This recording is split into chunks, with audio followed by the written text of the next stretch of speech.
Bien, bonjour à toutes et à tous pour cet événement et ce petit déjeuner qui a lieu à la fois en présentiel et à distance. Alors, pour ceux qui sont ici, vous avez pu vous pourrez vous régaler des croissants.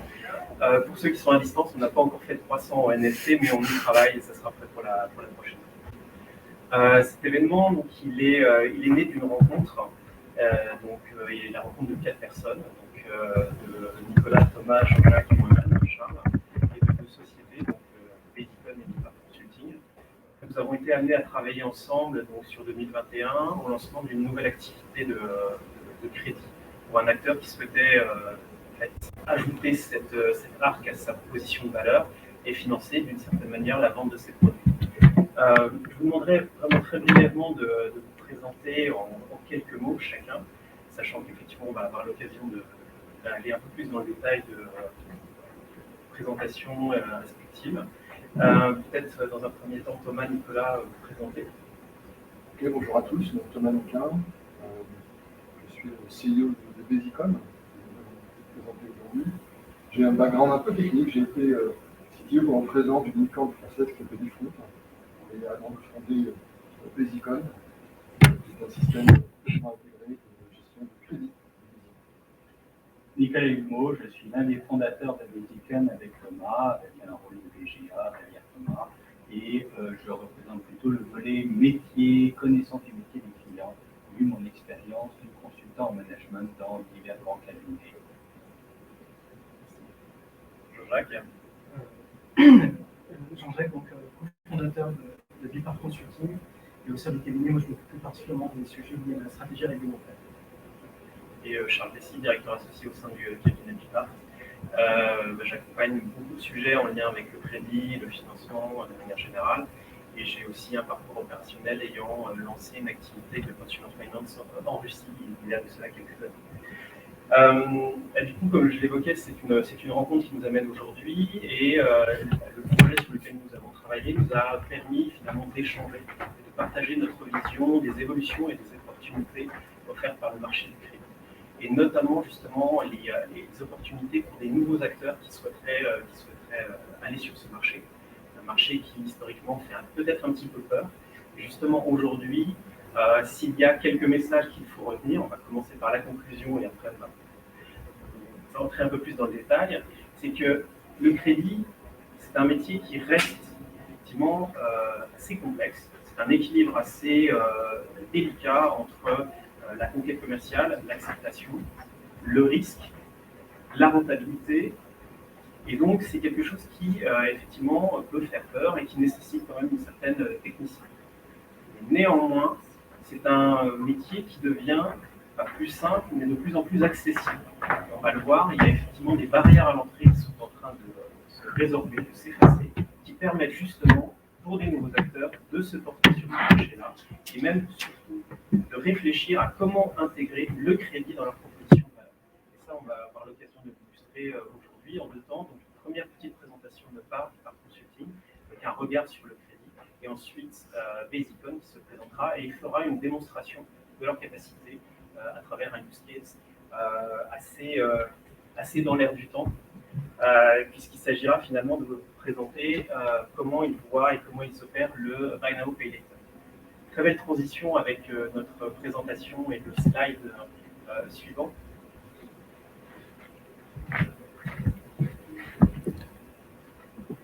Merci. Alors, effectivement, sauf si vous avez été avec Thomas Pesquet dans la Station Spatiale Internationale, vous avez dû entendre parler du BNPL, de Buy Now Pay Later, qui a fait quand même l'actualité de ces 2 dernières années. Alors, le BNPL, c'est des chiffres records, des valorisations et des acquisitions qui sont extrêmement importantes.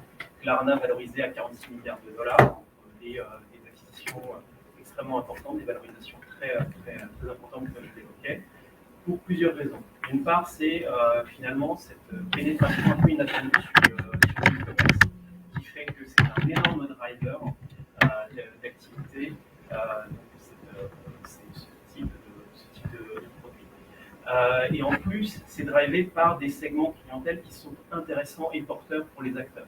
Typiquement aux États-Unis, c'est en gros 70% des utilisateurs de BNPL qui sont finalement des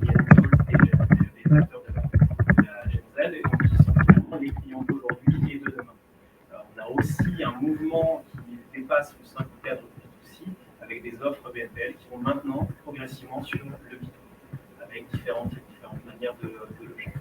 Donc, un secteur en plein boom, des valorisations extrêmement importantes, pour des raisons qui sont effectivement, il y a une appétence du marché pour ce type de produits et services. Tout le monde veut y être. Ce qui est intéressant et ce qui est un peu paradoxal, c'est que finalement, bon, on appelle ça BNPL maintenant, mais c'est quelque chose qui existe depuis des années. Typiquement, il y a beaucoup d'acteurs du consumer finance qui, soit à travers le paiement fractionné, soit à travers le paiement différé, ce qui est finalement recouvert par le BNPL, étaient déjà présents sur ce marché, mais finalement de manière alors moins exposée, marketingment parlant, mais aussi en termes de commerce et de vente. Ce qui est nouveau et ce qui favorise finalement la croissance du BNPL, c'est la capacité finalement, c'est à intégrer le BNPL dans des parcours digitaux. Et c'est ça qui dope cette activité, qui redonne une seconde jeunesse à ce type de produit et qui en fait un phénomène star du moment. Qu'est-ce que ça veut dire? Ça veut dire qu'en fait, au-delà de la hype autour du BNPL, il y a un mouvement de fond. Si on prend un peu de recul, c'est que le marché du crédit est en train de se métamorphoser. Et c'est, je dirais, ça qui est extrêmement intéressant derrière l'actualité du moment. Si on parle crédit, il y a un élément qui est extrêmement important à prendre en considération, bien évidemment, c'est le scoring. C'est le cœur du réacteur, c'est le cœur du succès ou de l'échec d'une offre. Et en fait, le scoring est en train de se métamorphoser, de se transformer. On est effectivement dans la ligne droite, ou en tout cas dans un dérivé de ce qu'on appelle l'open banking, qui est relativement connu, je pense, par l'ensemble des participants à cette conférence. Donc, l'accès aux données bancaires des clients permet finalement de changer la manière dont on pense scoring, avec un accès à des données plus importantes, différentes, en temps peut-être pas réel, mais en tout cas, ça permet de changer la façon de scorer un client. On a des acteurs finalement qui ont bâti des moteurs de scoring sur l'accès à ce type de données bancaires, qui peut se faire de manière plus rapide sur des données de plus en plus importantes et qui finalement permettent à risque maîtrisé d'avoir une conquête commerciale et une acceptation plus importante. Donc ça, c'est un phénomène qui est extrêmement central dans l'évolution du marché du crédit. Parce qu'une fois qu'on a ce type de possibilités, de capacités, on est en mesure de changer la façon de voir les utilisateurs finaux, qu'ils soient entreprises, qu'ils soient particuliers. Parce que traditionnellement, on a plutôt une préférence à prêter aux riches. Le crédit, c'est on ne prête qu'aux riches. Et donc, il y a un certain nombre de segments de marché qui ont été ignorés parce que finalement, on avait assez peu de données qui étaient accessibles et qui faisaient que le risque était considéré comme trop élevé.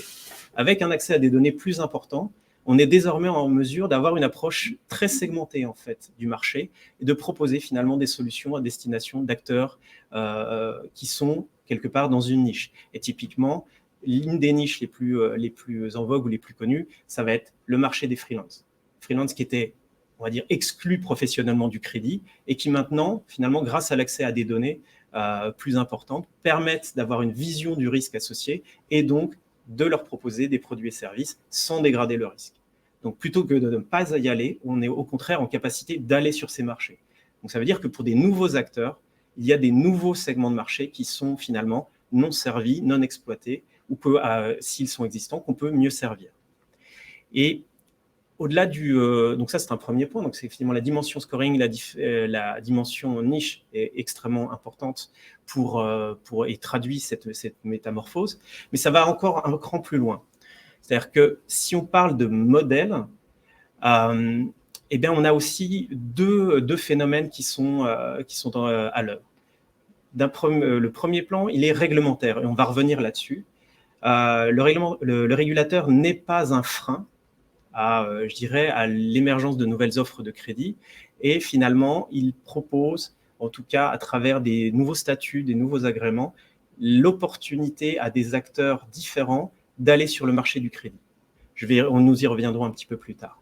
Et puis, d'un point de vue technologique, on a finalement deux nouvelles solutions qui sont en mesure de réduire les coûts, finalement, qui sont associés à une activité de crédit.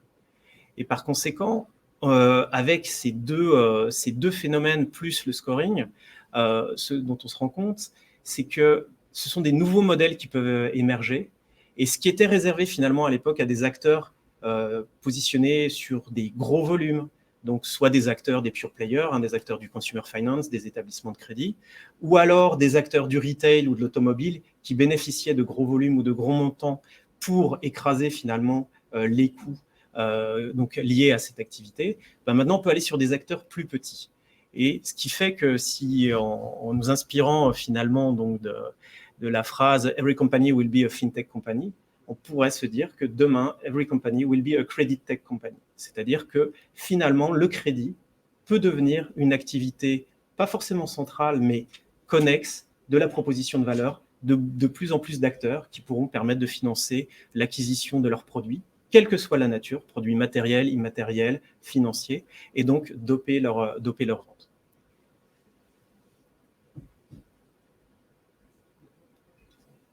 Voilà. Donc, très important, et c'est ce que j'évoquais il y a quelques instants, c'est ce phénomène finalement d'effritement des barrières à l'entrée historique. Le cadre réglementaire d'un côté et les solutions technologiques. Et justement, les solutions technologiques ont souvent été adaptées à des gros volumes. Les grands acteurs, donc les éditeurs de core lending system étaient plutôt traditionnellement habitués à des établissements conséquents, des banques, des sociétés financières spécialisées qui avaient une logique de gros volumes et ils avaient des solutions technologiques adaptées à ces gros volumes. Maintenant, on voit que des solutions pensées par les fintechs, pour les fintechs, adressent le sujet du crédit de manière différente et permettent finalement de traiter des volumes petits, scalables, donc du petit à grand volume. Et c'est ça qui est un des éléments fondamentalement porteurs pour toute une nouvelle vague d'acteurs sur le marché. Alors du coup, maintenant, si on se positionne par rapport à de nouveaux acteurs, en fait, l'élément principal à prendre en considération, c'est que, vous le voyez, à travers ce que nous disons, il est possible d'aller sur le marché du crédit, il est possible de penser crédit et de l'intégrer dans votre proposition de valeur. Et en fait, l'élément clé, maintenant que les barrières s'effritent, c'est vraiment une logique de mindset. Il ne faut pas avoir peur d'aller sur ce marché parce que, comme on le voit, ça n'est pas simple. C'est clair, les fondamentaux du crédit ne changent pas. Par contre, c'est possible. Et c'est possible à travers justement l'existence d'enablers, et donc effectivement dont nous sommes des représentants, c'est-à-dire que la dimension réglementaire ou la dimension technologique sont appréhendables par n'importe quel porteur de projet avec des coûts limités et non pas des investissements colossaux. Donc, finalement, si vous êtes un porteur de projet et que vous souhaitez développer une offre crédit ou réfléchir à comment intégrer du crédit dans votre proposition de valeur, eh bien, ayez un use case, n'ayez pas peur et adressez-vous aux bonnes personnes. En complément, et pour revenir sur ces dimensions à la fois réglementaires et technologiques, j'ai évoqué le fait que le régulateur n'est pas un frein au projet en matière de crédit. Ici, vous allez avoir finalement sur cette frise une sorte de panorama réglementaire de ce qui est proposé en France. Et vous voyez, de la gauche vers la droite, vous êtes en mesure de proposer du crédit ou du quasi-crédit, crédit, financement, leasing, avec un cadre réglementaire du plus restreint au plus contraignant. Ce qui veut dire finalement qu'on pourrait presque proposer du crédit avec un cadre réglementaire restreint, plus complexe, mais finalement, tout est envisageable. Donc, c'est effectivement l'un des éléments les plus importants. Ce que l'on se traduit aussi, c'est qu'il n'existe pas un modèle de crédit, que ce soit réglementaire ou technologique. Et vous le voyez, il y a un certain nombre d'acteurs qui sont évoqués sur ce slide. On peut, de l'extérieur, penser que le crédit est géré de manière uniforme par un certain nombre d'acteurs. Ce qu'on voit à travers les exemples qui sont présentés ici, c'est qu'en fait, une fois qu'on a regardé, si on prend une analogie, à quoi la voiture ressemble de l'extérieur, pour des voitures identiques, finalement, en rentrant un peu dans le détail, en soulevant le capot, on se rend compte que d'un point de vue réglementaire et d'un point de vue technique, les moteurs qui drivent ce véhicule sont différents. Et donc, Je pense que la transition est toute trouvée face à un fournisseur de moteurs ou à un éditeur de moteurs, Basicon, qui justement va pouvoir vous parler de ces aspects technologiques. Merci.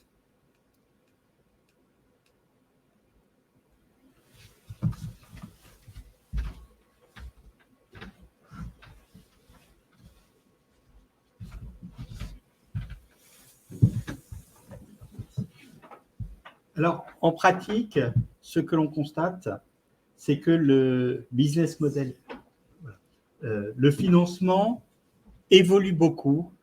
Quand on voit les projets, les lancements qui se préparent, le métier du crédit est en train de se disrupter comme on le voyait, on l'a vu ces derniers temps sur le métier des moyens de paiement. Beaucoup de fintech dans les moyens de paiement, on sent venir une évolution, mais dans le métier du crédit. Or, le crédit était souvent la vache à lait des banques ou l'outil d'acquisition des nouveaux clients. Je parle du crédit immobilier qui était souvent vendu quasiment sans marge, voire à perte, mais qui était le moyen d'obtenir des clients pour les autres offres de la banque. Et on se rend compte qu'il y a là un marché qui s'ouvre parce que l'ensemble des offres de crédit qui se créent sur des nouveaux modèles de métiers, sur des tickets d'entrée beaucoup plus faibles, offrent des opportunités qu'il serait dommage de rater. Quelques 3 modèles que nous avons constatés, et ce ne sont pas les seuls, mais c'est juste quelques exemples technologiques. Le modèle de la banque traditionnelle, on l'a vu jusqu'à maintenant, la banque traditionnelle, la société financière spécialisée était centrée sur des très gros back-office, une innovation sur le produit que l'on changeait régulièrement. Alors, en banque de détail de réseau, on allait même jusqu'à faire des offres saisonnières, des vagues, des campagnes marketing sur certaines offres chaque mois, des choses comme ça. Mais en fin de compte, on était, on va dire, sur des process assez largement manuels, beaucoup de papier et une gestion de risque qui essayait de s'optimiser pour réduire les coûts, réduire les impayés. Ce que l'on voit, c'est qu'on est en train de passer sur un nouveau mode où on essaie de se débarrasser des back-office monolithiques. C'est fini cette vague. Maintenant, on a fini d'industrialiser ces back-office, mais on se rend compte que pour automatiser encore plus, il faut le faire dès le front, dès l'acquisition. Il faut automatiser la signature électronique. Il faut un time to yes immédiat. Et de plus en plus, surtout en société financière spécialisée, on fonctionne avec une acquisition via des partenaires qui amènent les opérations, qui amènent les nouveaux contrats. Et ça, avec le papier, avec les emails, ça ne marche pas. On est obligé de passer en mode API, web service, automatiser tout ça. Donc, il y a là un enjeu majeur pour toutes ces banques traditionnelles ou sociétés financières spécialisées qui n'y arrivent pas avec leurs outils actuels. C'est un enjeu, quelque part, c'est eux qui maintenant font face à la barrière à l'entrée par rapport à ces nouveaux marchés. Deuxième type d'activité, la fintech moyen de paiement, par exemple, qui a trouvé un créneau sur les moyens de paiement, le porte-monnaie électronique, les paiements sur Internet, n'importe quoi de ce genre-là, et qui veut étendre son activité. Elle est déjà naturellement digitale. Hein. Toutes les fintechs, il ne faut pas se leurrer, sont déjà dans une culture digitale. Mais comment se déployer sur ce marché du crédit, surtout quand on a eu éventuellement des augmentations de capital, des fonds, des choses comme ça. Et on se rend compte qu'il y a là des opportunités pour des offres segmentées. Pourquoi pas faire du crédit aux auto-entrepreneurs, confère un exemple qu'on a cité juste avant. On se rend compte qu'il y a des offres de type paiement instantané, financement associé à du paiement instantané, le 4 fois sans frais, qui commence à s'industrialiser, mais en même temps, on n'est plus obligé de le faire que sur des très gros acteurs. On peut commencer à le diffuser sur une masse de tout petits distributeurs aussi. On peut attaquer aussi sur des offres non réglementées. Je rappelle que le BNPL existait, c'était une forme de crédit interentreprise non réglementé, mais il y a aussi le leasing. Le leasing est une solution non réglementée. Ça facilite tout de même beaucoup de choses. Et donc, nous voyons de nombreux projets où les fintechs se lancent dans une logique d'écosystème, avec des partenaires ou en intégré, mais simplement en s'associant avec des prestataires de services pour le score, pour obtenir des données en open banking de la part du client, pour la signature électronique, pour l'authentification du client, etc. Troisième type de modèle, le modèle par intermédiation, le B2B2C ou le B2B2B. Donc, on est sur un métier particulièrement intéressant parce qu'on fait venir les contrats via des partenaires distributeurs, une captive industrielle, un revendeur aux particuliers ou de matériel aux entreprises. Et c'est eux qui vont saisir les opérations. C'est eux qui vont faire tout le travail d'acquisition auprès du client final. Donc, un avantage considérable en termes de coûts avec une équipe de 4-5 personnes, on peut gérer comme ça des centaines de partenaires et des dizaines de milliers de contrats de leasing de moyens tickets, par exemple. Donc, on délègue le coût, on est au plus près de l'acheteur au moment où il achète. C'est aussi une grande nouveauté. Avant, quand on voulait un financement, on choisissait son produit, puis après, on allait à la banque, est-ce que vous acceptez de me financer ? Éventuellement, il y avait sur place quelqu'un qui disait « on a une banque qui peut vous faire un crédit à la conso », mais on commençait à remplir des papiers, puis on avait toute une série d'allers-retours. Là, on est capable de faire au plus vite, en instantané, ou en quasi instantané pour dire oui, pour lancer le financement en même temps que la décision d'achat, ce qui permet d'accélérer la décision d'achat. Le client est content, il peut tout faire d'un seul coup. Et en même temps, comme on délègue aux partenaires, on fait une vente qui est selon le mode du distributeur. Et on ne fera pas la même vente selon qu'on vend une voiture, une machine-outil ou une télévision dans un darty. Donc, quelque part, l'enjeu sur l'outil devient de simplifier, de digitaliser tout le process, d'accélérer tout le process. Tous les calculs doivent être faits en temps réel. Tout l'accord, les risques, etc. doivent être faits en temps réel. Le passage dans un process manuel n'est que l'exception sur une zone orange très limitée. Donc, derrière, ça veut dire qu'au niveau IT, il y a des briques à assembler qui doivent être mises en place dans l'outil. Il y a naturellement des briques de financement. Tout c'est un process d'onboarding. On fait ce process d'onboarding, c'est plus du papier, c'est plus du fax, on oublie. C'est vraiment digital à l'écran et tout type de terminaux. Un workflow d'octroi. Il n'y a pas deux fintechs qui ont le même workflow. Il n'y a pas deux sociétés de financement qui ont le même workflow. On doit s'adapter à chaque contexte, éventuellement au sein d'une fintech, mais multi-partenaires, on doit pouvoir l'adapter en fonction des partenaires. Cet enjeu du workflow élimine tous les outils qui disaient « moi, il n'y a pas de problème, on en a, il est juste hard-codé ». Non, ça ne marche pas, ça ne marche plus. Bien sûr, il faut un back-office paiement. Et qu'on soit clair, maintenant, c'est je ne dirais pas du nice to have, mais c'est quelque chose qui, en termes de traitement des contrats, est devenu relativement classique. On sait industrialiser le traitement des échéanciers, le traitement des règlements, etc. Là où ça devient délicat, c'est que quand on est une fintech, on a besoin d'un refinancement, d'un lien avec un certain nombre soit de sociétés de titrisation, soit d'acteurs bancaires classiques qui donnent des lignes de crédit ou font du refinancement à l'unité. Et bien ça, tous les outils ne le font pas. C'est un point donc très critique. Ce n'est pas tant la gestion du contrat elle-même que tout ce qui va autour, que ce soit le recouvrement et le refinancement, qui sont devenus critiques dans les nouveaux projets de financement.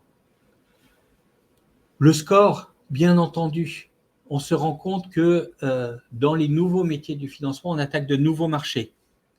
Quand on est en open banking, on va plus regarder juste le taux d'endettement du client. On va regarder aussi un score comportemental. Est-ce que la dépense du client est corrélée avec son niveau de revenu? Est-ce qu'il n'est pas dans un mode de dépense, on va dire, de personnes très aisées avec des revenus faibles, ou au contraire, est-ce qu'il est dans un mode, comment dire, fourmi, alors qu'il a des revenus très élevés? Tout ceci est un élément très important dans l'analyse de score. Bon, en Afrique, on a même vu des cas de scores qui sont basés sur l'utilisation du téléphone hors de tout aspect financier. La personne utilise-t-elle Facebook ou d'autres choses? Et en fonction du type d'utilisation, on est capable de faire un score de risque. Assez bizarrement, ça marche bien. Donc, il y a là une inventivité dans les scores qui est très intéressante et qui vous permet de vous différencier par rapport aux métiers standards. Naturellement, il faut que vous ayez des outils techniques qui vous permettent ça. Et enfin, la brique CRM, il faut avoir une vision étendue du client avec toutes ses relations. Il faut avoir une vision étendue des réseaux des partenaires avec toutes leurs relations. Et le partenaire, maintenant, il se gère. Il a des agréments, il a des conditions financières, des commissions, des choses comme ça. En fin de compte, on se rend compte que c'est le trou noir des systèmes classiques. Souvent, il ne gère pas le partenaire. C'est quelque chose qui est à part. On commence à faire des gestions de reversement via extraction ad hoc, data warehouse et ainsi de suite. Non, ça doit être natif dans l'outil, totalement natif. Donc, voilà quelques exemples d'enjeux majeurs sur les outils. Donc, ce que l'on voit, c'est qu'en fin de compte, si on prend un peu plus de recul, l'outil doit avoir des caractéristiques, l'outil moderne, celui qui vous servira, doit avoir des caractéristiques communes. Un time to yes quasi immédiat. Le temps réel et la capacité de calcul en instantané sont critiques. Et quand je dis calcul en instantané, ça veut bien dire que l'on doit pouvoir faire une douzaine de simulations devant le client en un dixième de seconde.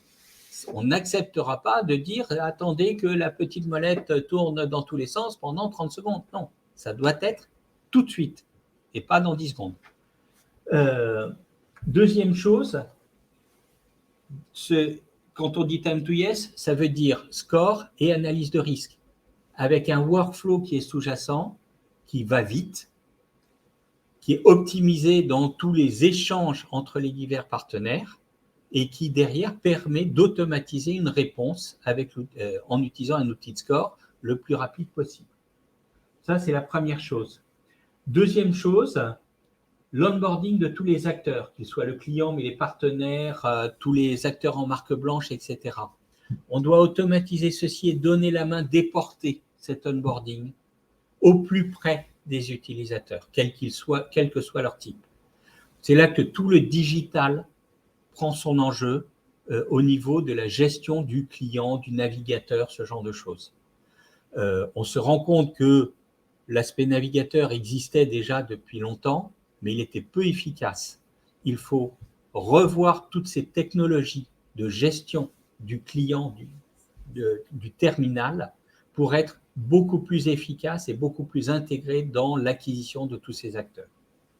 Enfin, un aspect entreprise étendue, l'outil maintenant doit être 100% API, ce qu'on appelle le microservice. On doit être capable d'intégrer un partenaire de score, d'authentification KYC, de signature électronique, etc., en quelques heures ou quelques jours et pas en 20 000 € et 3 mois. Et encore, je suis gentil parce que quelquefois, c'est beaucoup plus que ça. Donc, il y a là un enjeu énorme en termes de souplesse au niveau de l'architecture. Les anciens systèmes ne permettent pas cela et c'est parce qu'on revoit les architectures que le ticket d'entrée pour les nouveaux systèmes a changé, qu'il a été divisé par 3 minimum par rapport à ce qu'on voyait il y a encore quelques années. Et c'est ce changement de ticket d'entrée qui fait que vous avez une porte ouverte pour lancer votre activité. Enfin, bien sûr, une Bastière 360 pour alimenter tous les process, pour alimenter une IA de marketing ou de scoring et gérer, on va dire, une information 360 sur le client. Donc, En synthèse, et ce sera, je crois, mon dernier slide, il vous faut une plateforme digitale de financement qui soit la plus possible clé en main avec une préconfiguration et des personnes qui vous aident à définir le métier, qui vous aident à comprendre, parce que on sait que ce n'est pas votre métier à l'origine si vous partez d'une fintech paiement, par exemple. Hein. Et donc, il ne faut pas juste des techniciens, mais des fournisseurs qui savent aussi parler métier pour vous accompagner dans la traduction technique de votre nouvelle offre.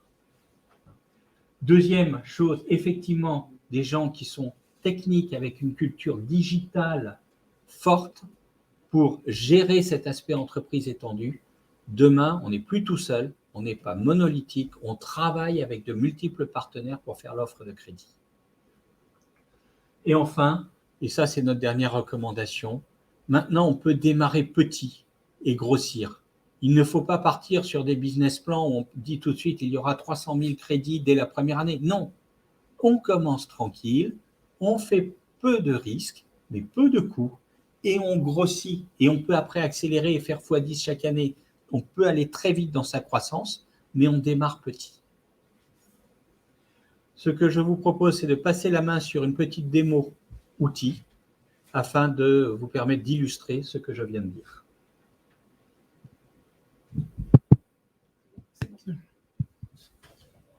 Ok, merci Nicolas. Merci Charles.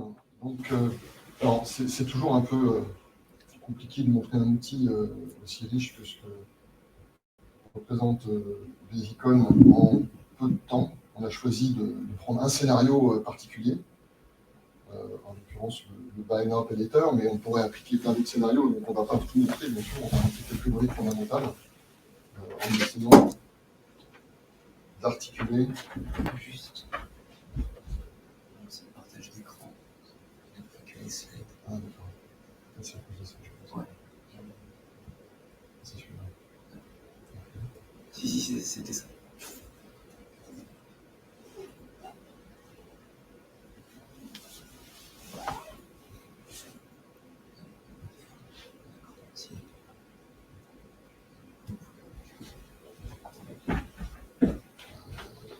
Ok, donc on a pris donc un exemple qui est le Buy Now Pay Later. Donc ici on a un magasin qui présente justement une image de quelque chose qui est classique, mais c'est un magasin qu'on a pris comme un template, donc c'est pas du tout Basicon. Donc on s'est intégré dedans, comme on pourrait le faire sur n'importe quel site web, pour proposer aux clients un checkout, un onboarding. On peut payer classiquement par carte ou on peut faire un Buy Now Pay Later. Là c'est un exemple de technologie, bien sûr, qu'on peut évaluer avec Basicon très facilement, et on verra comment par la suite. Donc, si je place du coup une offre de split payment, de Buy Now Pay Later, je récupère le montant de mon panier, et puis je m'enregistre. Et donc là, je vais dérouler un scénario le plus vite possible, parce que vous connaissez un onboarding de type crédit. Demande sans engagement pour l'instant, ok, très bien. Alors, première étape, en général, on demande de vérifier mon identité.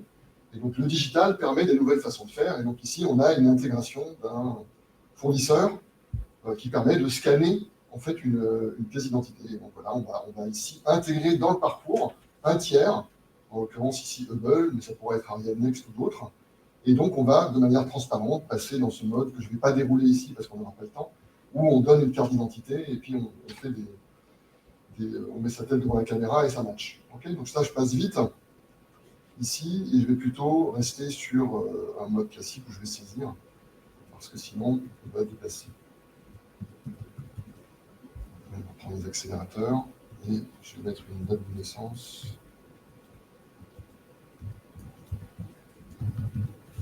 Voilà. Et donc, du coup, ici, après, je déroule. Bon.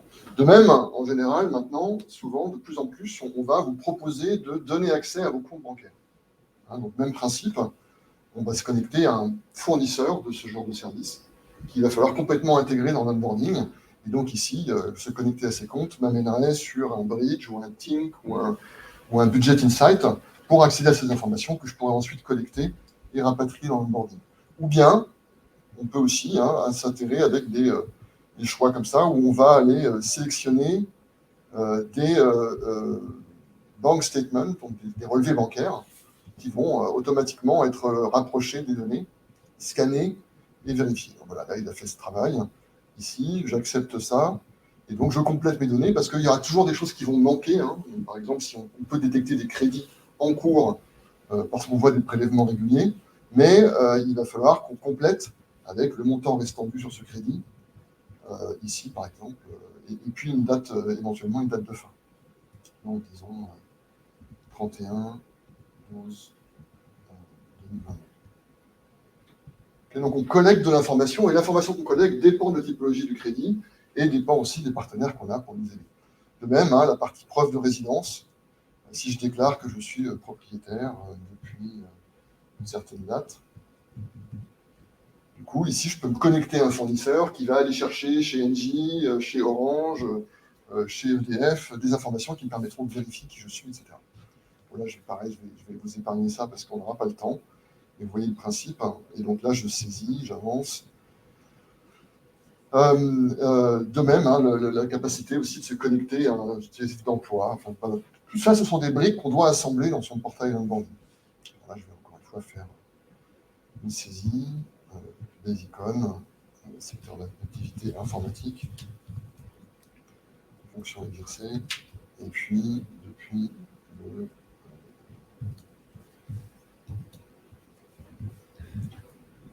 type de contrat, CDI, et j'avance. Okay. Situation familiale. Tout ça, ce sont des parcours hein, qui sont plus ou moins complexes, plus ou moins rapides. Voilà. Et donc, on conclut avec, ici, un numéro de téléphone. Et à ce moment-là, on va m'envoyer un code qui va me permettre de vérifier effectivement que l'email est bon. Donc, envoyer le code. Je vais récupérer ici. 505 369.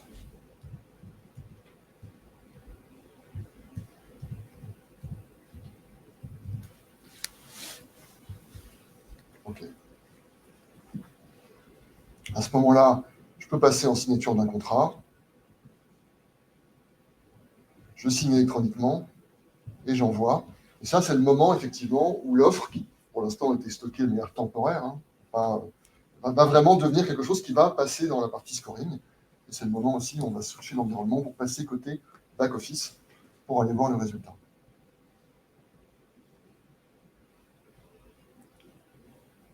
Peut-être en attendant effectivement d'aller voir la partie back-office, Thomas, effectivement, ce que tu disais, c'est que c'est une façon de voir le parcours étendu. Hein.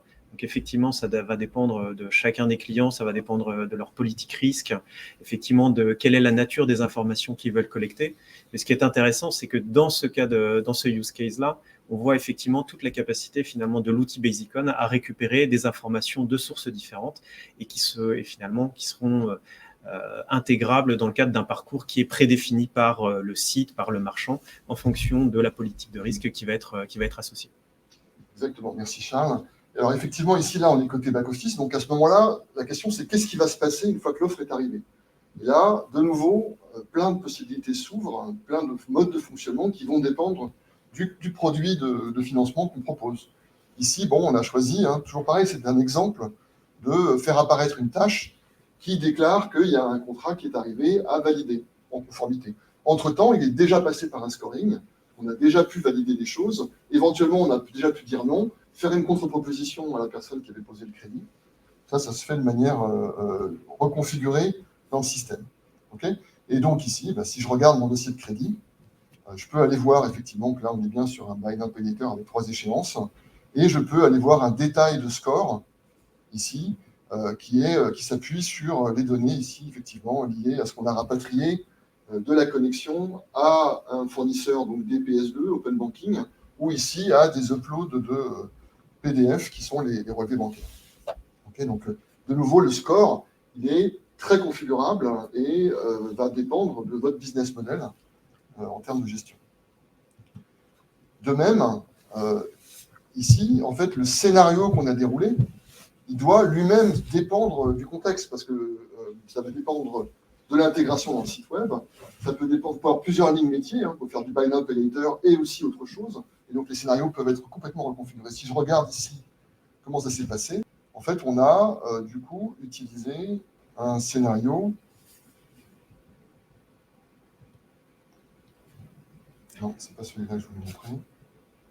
Excusez-moi. Donc ici, en fait, on a déroulé à travers les différents écrans, on a justement plutôt été exhaustif, un certain cheminement dans un onboarding. Mais on pourrait reconfigurer complètement des choses en rajoutant des nouvelles étapes qui viennent s'ajouter dans ce scénario, ou en enlevant. On pourrait reconfigurer quel logo on met, on pourrait décider de changer l'ordre, on pourrait, etc., changer les couleurs. Tout se reconfigure à travers des technologies dites low-code pour qu'on puisse s'adapter finement à tous les business models. Okay. Alors, si je reviens maintenant sur mon offre de financement, qui est ici en tête de liste, qui est en attente de signature, puisqu'elle a déjà été acceptée en fait dans le système de scoring. En fait, le principe, c'est de dérouler ici un système de workflow. On est sur un certain statut en attente de signature, et là, de même, on est dans un mode dans lequel tout doit pouvoir se reconfigurer. Et donc, si je regarde ici le workflow que j'ai exécuté, c'est un parmi d'autres. Donc ici, on peut voir un exemple de workflow qui a été configuré dans la solution. On est passé par l'étape de décision ici, qui nous a permis d'aboutir à un certain type de score et à une acceptation automatique qui m'a fait basculer en signature. On pourrait être entièrement manuel, on pourrait décider que si tout va bien, on passe en automatique, s'il y a un doute, on passe en manuel. Là-dessus, c'est de la reconfiguration. On reconfigure le workflow en fonction de différents statuts, différentes étapes, différentes règles, différentes habilitations. Le métier, tout peut se changer comme ça, dynamiquement dans le système. Okay. Et donc, à l'arrivée, vous pouvez faire des workflows qui sont radicalement différents, avec des délégations, où vous passez par différentes personnes. Vous pouvez commencer par demander une validation du partenaire avant de passer sur l'étape de validation globale. Si je prends un autre exemple ici encore, effectivement, avec une hiérarchie de successives. Donc, des systèmes qui peuvent être très simples sur un buy now pay later, on dit oui, c'est fini, ou des systèmes qui peuvent être arbitrairement sophistiqués, encore une fois, en fonction du produit que vous voulez mettre à disposition.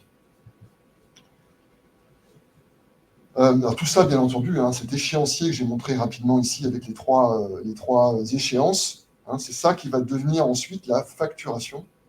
Donc, on va en fait générer des échéanciers, on va les exécuter, et donc on va déclencher des prélèvements automatiques avec des règlements, qui vont devenir des CEPA. On peut faire de la réconciliation, on doit faire de la réconciliation avec éventuellement des virements entrants, des paiements par carte, il faut matcher les échéances prévues avec l'argent qui est effectivement arrivé, détecter des impayés. Et de nouveau là, il faut passer en mode workflow, parce que si vous avez un impayé qui est détecté à travers une réconciliation bancaire, il faut mettre à profit justement la capacité de définir ce type de workflow avec plus ou moins automatisé. D'abord des étapes automatiques où on va renvoyer des emails, renvoyer éventuellement des SMS, et puis on passe en manuel s'il le faut, et on fait du recouvrement. Et tout ça, en fait, s'appuie sur un système CRM qui va vous permettre de stocker des informations arbitrairement sophistiquées, arbitrairement complexes sur les clients et sur les partenaires. Parce que si vous êtes en B2B2X, vous avez besoin de connaître votre partenaire. Il peut y avoir des reventes, des systèmes de revendeurs sur site, à qui vous mettez à disposition des interfaces qui leur permettent de faire des simulations pour vous apporter des deals. Et donc, vous avez besoin de savoir que telle personne est authentifiée dans le système. C'est lui qui a posé la proposition. Et donc, vous avez besoin de stocker les structures hiérarchiques et de déléguer les habilitations, les niveaux d'habilitation, la création des utilisateurs, etc. Tout ça, ce sont des fonctions qui sont proposées en standard par Basicom. De même, ça va vous permettre aussi de stocker de l'information sur les clients et d'alimenter, en apprenant au fur et à mesure, votre système de score. Quand vous aurez peut-être par la suite des résultats, vous pourrez comparer effectivement ce que vous aviez prévu en termes de certitude sur le fait que le client est remboursé avec une réalité et affiner votre score. Mais pour ça, vous avez besoin de stocker toute cette information et de l'avoir à disposition à travers des API pour alimenter des systèmes des IA, des systèmes de score externes, etc. etc. Okay, donc tout le challenge, c'est de bâtir une infrastructure qui va incorporer beaucoup de briques, rapidement, de pouvoir la faire évoluer et de l'intégrer de manière assez fluide dans un SI global et avec des partenaires technologiques qui vous apportent de la data, des scores, des nouveaux fonctionnements. Voilà, donc une vision d'écosystème d'un système intégré.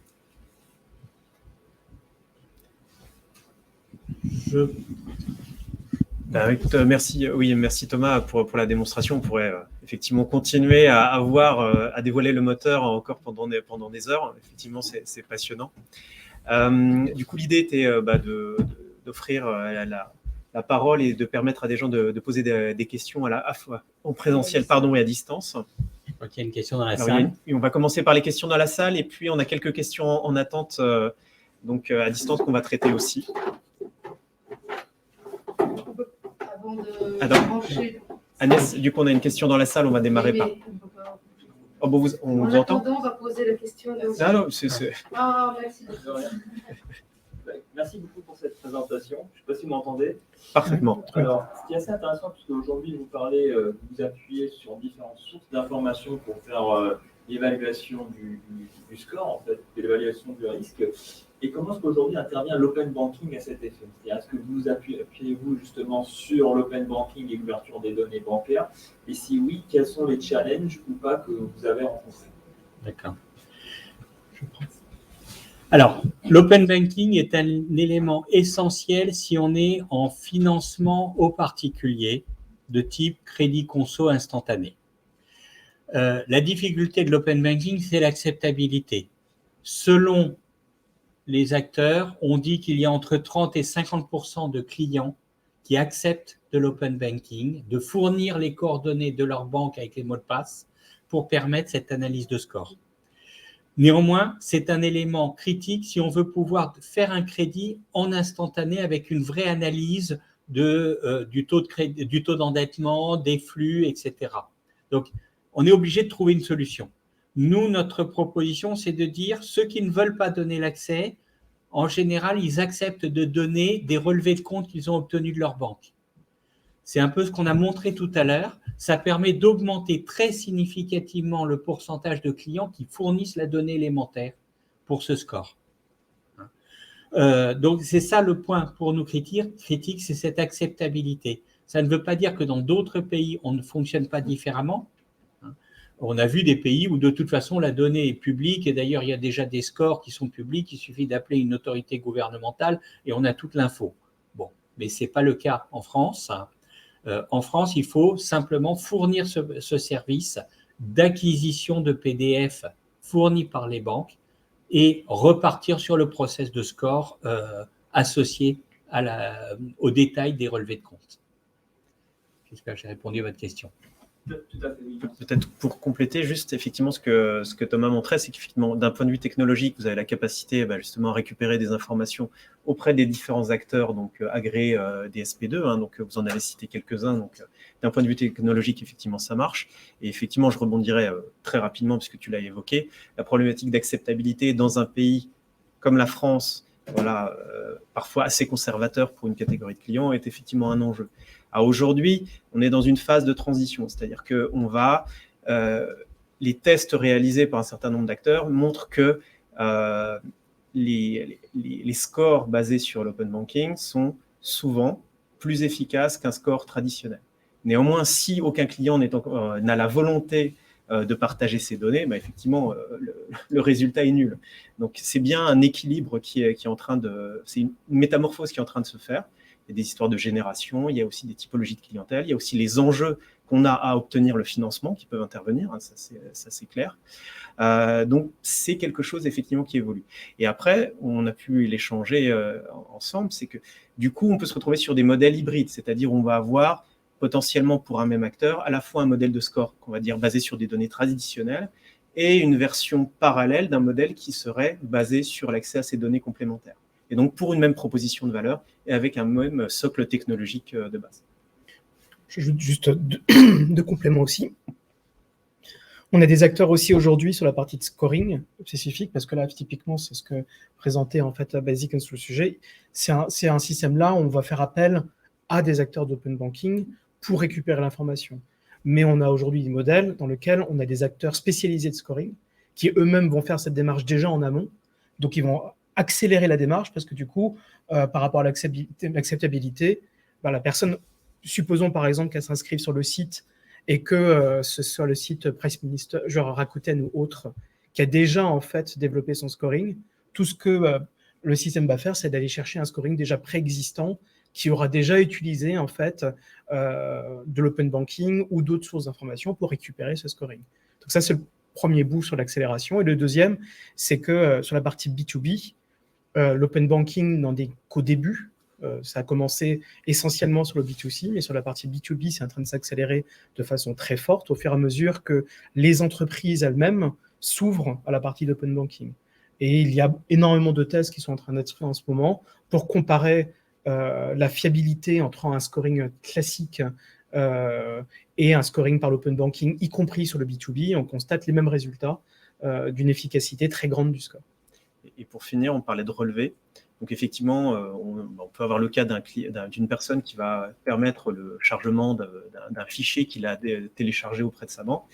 Mais les acteurs qui sont spécialisés dans l'open banking sont eux aussi en mesure, alors pas forcément de récupérer les données des comptes, mais éventuellement de capter des documents qui sont hébergés sur les espaces clients de type relevé. Donc on est sur des solutions qui peuvent être assez malléables, hybrides, qui permettent effectivement, en fonction des use cases, en fonction de l'appétence des clients, en fonction des marchés, de capter de l'information qui est intéressante pour un bon scoring. Je crois que ce sujet information est important. Souvent, on dit open banking, c'est récupération des données sur le compte courant, mais il y a d'autres comptes, les comptes épargne, les comptes titres, etc. Et souvent, on les oublie dans cette analyse. Donc, il faut voir si on veut les récupérer, si on peut les récupérer et dans quelle mesure les intégrer dans le score. Ça amène encore de la fiabilité. Est-ce qu'il y a d'autres questions dans la salle? Non. Plus. Donc, sur le chat, il y a plusieurs questions. Donc, on va en prendre une. Quel est votre modèle de tarification? Alors, ça s'adresse à, voilà. Je pense à vous comme je présume. Dommage. Chaque fois qu'une nouvelle activité est lancée, il y a de toute façon un projet. Mais le but, c'est d'accompagner avec la croissance de ces activités. Ce qu'il faut, c'est un modèle très variable sur lequel la partie fixe est mineure, la partie au contrat, ce qui est notre modèle, est majeure. Donc, c'est bien ça. Nous faisons un petit coût fixe parce qu'on est en SaaS, qu'on doit héberger des systèmes, qu'on doit exploiter, superviser, monitorer des systèmes, mais nous accompagnons nos clients dans leur croissance en ayant une tarification essentiellement au contrat en vie. Et c'est justement ce qui permet à des acteurs finalement de taille plus petite de s'inscrire dans cette logique-là, avoir effectivement la capacité de scaler progressivement, démarrer avec des petits volumes, ce que la majorité des éditeurs traditionnels ne permettent pas de faire, ensuite de tester le marché, de voir l'appétence, et ensuite d'être en mesure d'avoir des volumétries qui vont grandir. Donc c'est vraiment un des enjeux cruciaux d'un point de vue financier pour un nouveau porteur de projet, une nouvelle fintech qui souhaite se lancer sur le crédit. On va prendre une autre question. Pouvez-vous dire quelques mots sur les solutions de refinancement des crédits? Cela fait-il partie de l'offre de Basicom? Alors effectivement, le refinancement de crédit est un élément essentiel pour nous et pour nos clients, qui est à la base, on s'en rend compte, de la demande que nous constatons. Pour tous ceux qui se lancent dans une activité, je ne parle pas d'une société financière spécialisée, filiale d'un grand groupe bancaire actuel, parce que là, je dirais, tout est en place. Mais une fintech qui se lance veut regarder son refinancement. Et le refinancement, il y en a plein de modes. Il y a le mode, j'ai une ligne de crédit ou 3 lignes de crédit ou 10 lignes de crédit et je veux affecter sur chaque ligne de crédit chaque nouveau contrat. Il y a le mode back-to-back. Chaque fois que j'ai une demande d'un client, je transfère la demande à une banque de refinancement, une SFS de refinancement qui me dit oui, non, j'accepte. Et éventuellement, j'en mets plusieurs en concurrence. On est dans un workflow de type web service où on séquence toute une série d'appels, de réponses pour pouvoir dire oui au client. Et enfin, il y a le mode plus structuré de type titrisation avec une société financière, une SFS, une société financière spécialisée qui prend un certain stock de crédit, alors soit sur le flux, chaque fois que l'on crée un nouveau contrat, on l'affecte à une SFS, soit sur le stock, à la fin du mois, on regarde les opérations éligibles qu'on affecte sur cette SFS pour pouvoir ensuite refinancer un portefeuille de crédit. Pour nous, il est essentiel que l'outil gère ça et pas juste gère le contrat initial avec le client final. Sinon, le service n'est pas rempli. D'accord. Est-ce que c'est bon? Une question, donc toujours dans le cas où on ne ferait que distribuer du crédit, combien de temps prendrait la mise en œuvre? Ça dépend de la complexité, mais nous faisons des projets entre 4 et 8 mois pour la mise en production. Mais que distribuer le crédit?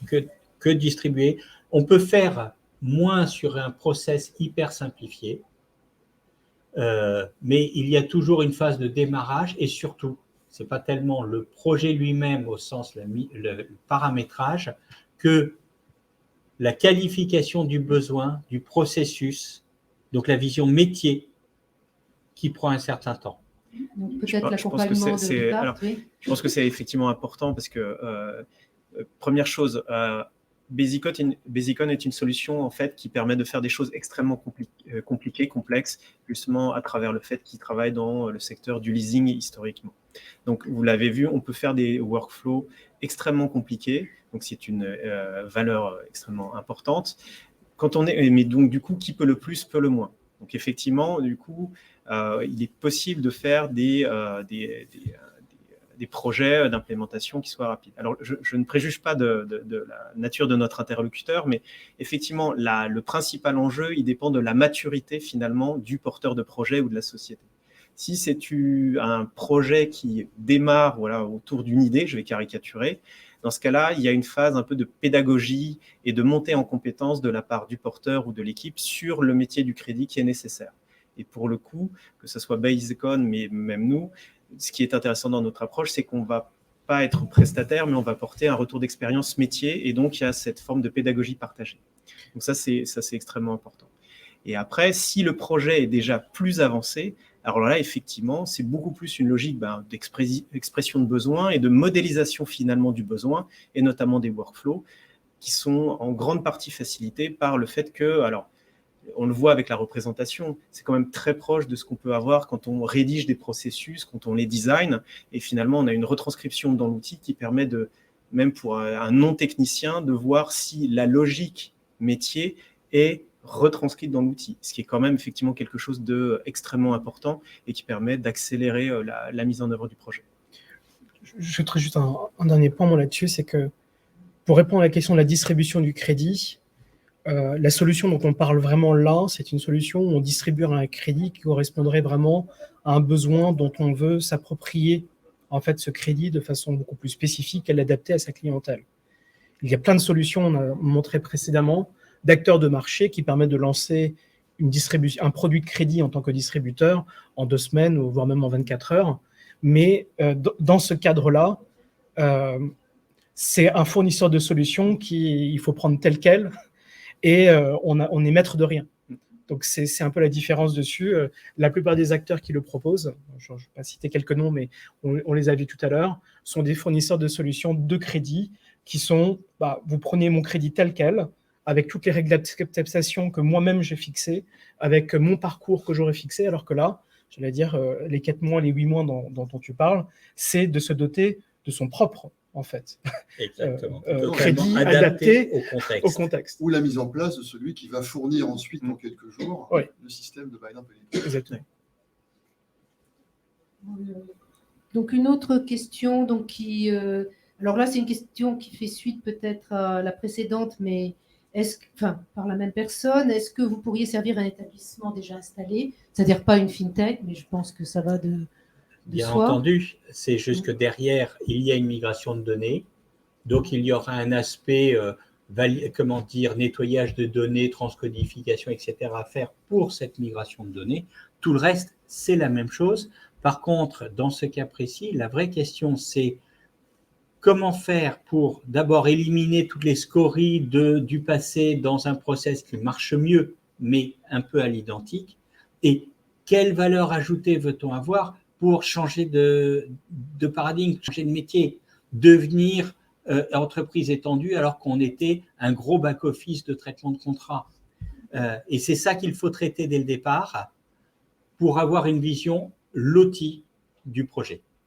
Mais justement, en fait, on a d'ailleurs aujourd'hui des clients qui ont plutôt demandé à Basicon de digitaliser le passé dans une première étape. Et puis, effectivement, maintenant que c'est fait, à ce moment-là, on remplace le back-office. Donc, on peut aussi travailler par étapes. On a des clients qui prennent que certains modules. Donc, il ne faut pas imaginer qu'on est obligé de faire un Big Bang dans lequel on va tout remplacer d'un coup. Oui.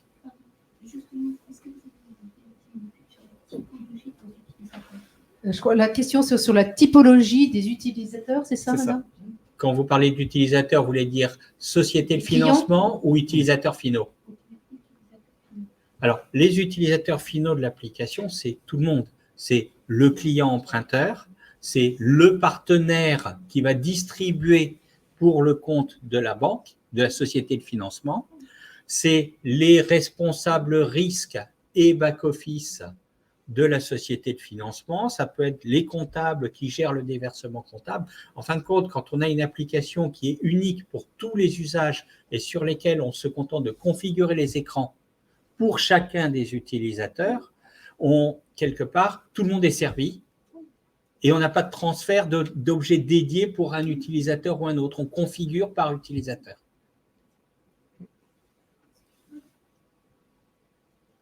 Est-ce que vous avez une autre question? Non, c'est bon. Alors, une question très ouverte. Quelle est la rentabilité du BNPL? C'est Bruno qui vous la pose.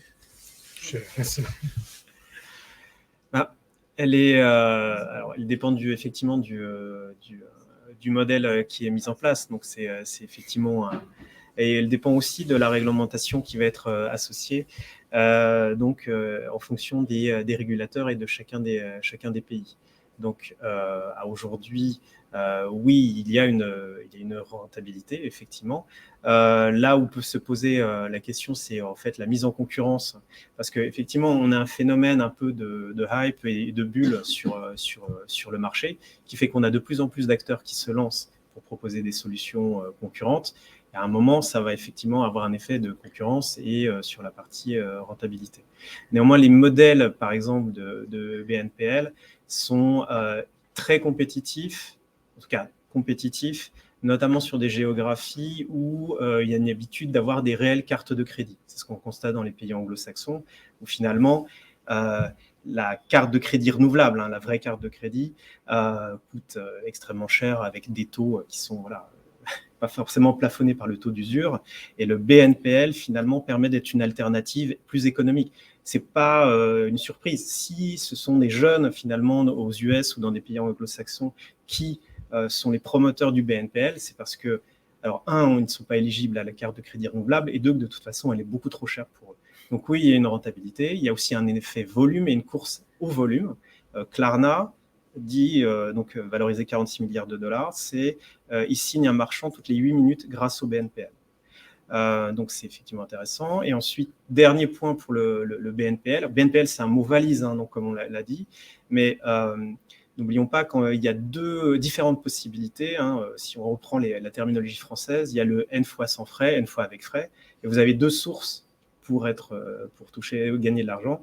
Donc c'est le marchand, très souvent, évidemment c'est quand même le plus intéressant, et éventuellement le client en complément. Et c'est quand même beaucoup plus dans une relation avec le marchand que se dégagent les revenus. Alors, il y a un autre secteur d'ailleurs, puisqu'on est dans l'ouverture justement des modèles. On parle beaucoup du BNPL, effectivement, les 46 milliards. Ça fait rêver. Voilà. Mais il y a le paiement à l'usage, la location en fait. Donc il y a des acteurs maintenant qui proposent de venir installer chez vous, alors pas encore en France à ma connaissance, une machine à laver et vous allez payer par mois.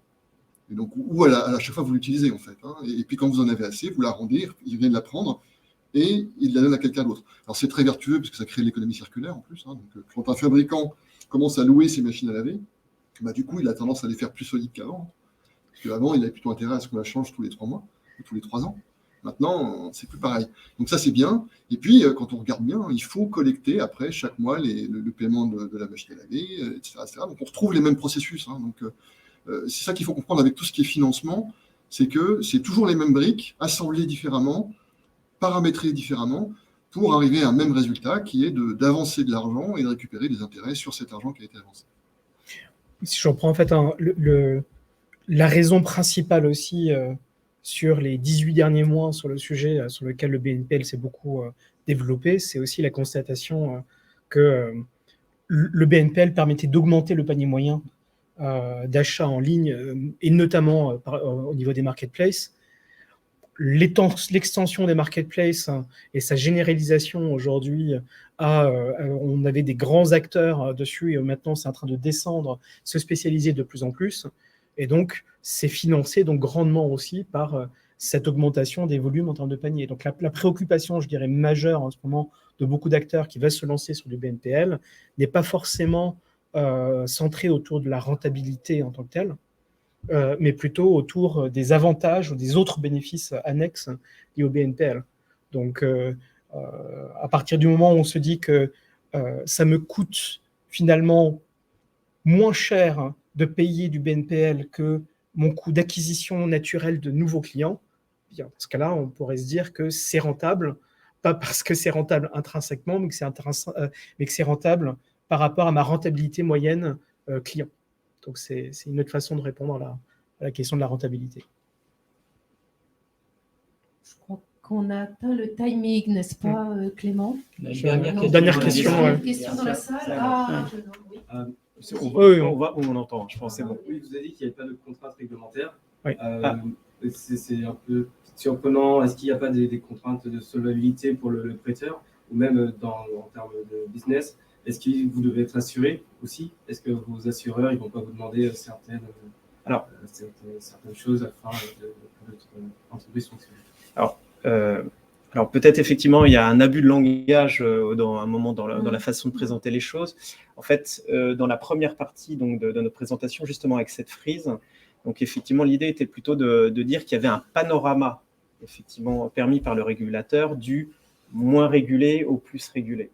Et en fait, c'est dans ce panorama, alors donc on n'a plus sous les yeux, que peuvent naître finalement un certain nombre de propositions autour du crédit, simples, complexes et plus ou moins exigeantes en matière de réglementation. Ensuite, donc du coup, il n'y a jamais de zéro contrainte. Donc, il y a un gradient, effectivement, qui est défini par les régulateurs. Ensuite, ce qui est un point important, c'est que il y a ce qu'on va appeler le crédit et ce qui va être l'ordre du financement. Et je pense que c'est là, effectivement, peut-être qu'est née votre question. C'est qu'effectivement, le crédit pur, on va dire, est quasi...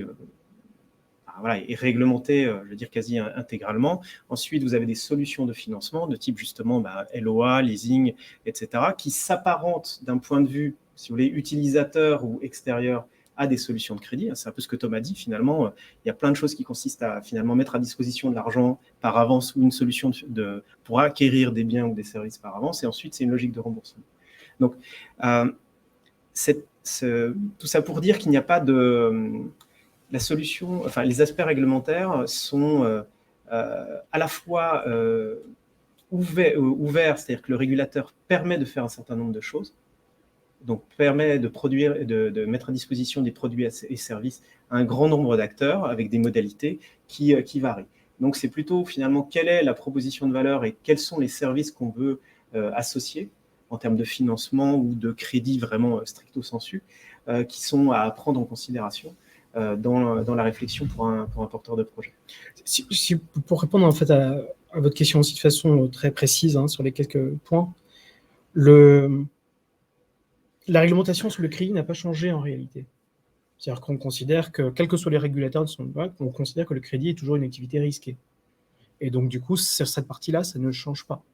En revanche, ce qui a changé sur la réglementation, c'est la possibilité de faire de s'intégrer dans la chaîne de valeur de façon différente. Le régulateur dit, si tu veux distribuer du crédit ou tu veux faire du crédit, mais que ce n'est pas vraiment ton métier, je te permets de t'appuyer sur d'autres personnes pour pouvoir le faire. Donc, pour répondre à la question de l'assurance, si typiquement, ce que vous faites, supposons que vous avez une marketplace et que vous avez envie de proposer du crédit, mais que ce n'est pas votre métier, mais que vous voulez juste pouvoir le proposer en cliquant à la fin, il y a des fournisseurs qui prennent tout le risque qui s'occupe de toute cette partie-là sur la partie réglementaire, et vous, tout ce que vous avez à faire, c'est de rajouter le bouton sur le site. Et dans ce cas-là, vous n'avez ni assurance, ni quoi que ce soit, rien à faire par rapport à l'emprunteur, parce que de toute façon, lui, il va passer dans un mécanisme auprès de l'organisme qui va le prendre le crédit en question. Et s'il ne rentre pas dans les scores de scoring, s'il ne rentre pas dans les catégories, dans ce cas-là, sa demande de BNPL ou d'autres sera refusée. Donc, on était là dans les cas positifs, mais dans le cas négatif, si ça ne fonctionne pas. Donc, en soi, ça signifie juste que les risques restent toujours là. La seule différence, c'est que c'est juste plus rapide pour pouvoir évaluer les risques. On a plus d'outils pour pouvoir l'évaluer. Et on a plus d'acteurs intermédiaires pour pouvoir le porter. Voilà. Eh bien, merci beaucoup. Je crois qu'on arrive à la fin de cette séance. N'hésitez pas à nous contacter si vous avez d'autres questions. En tout cas, merci à tous. Merci.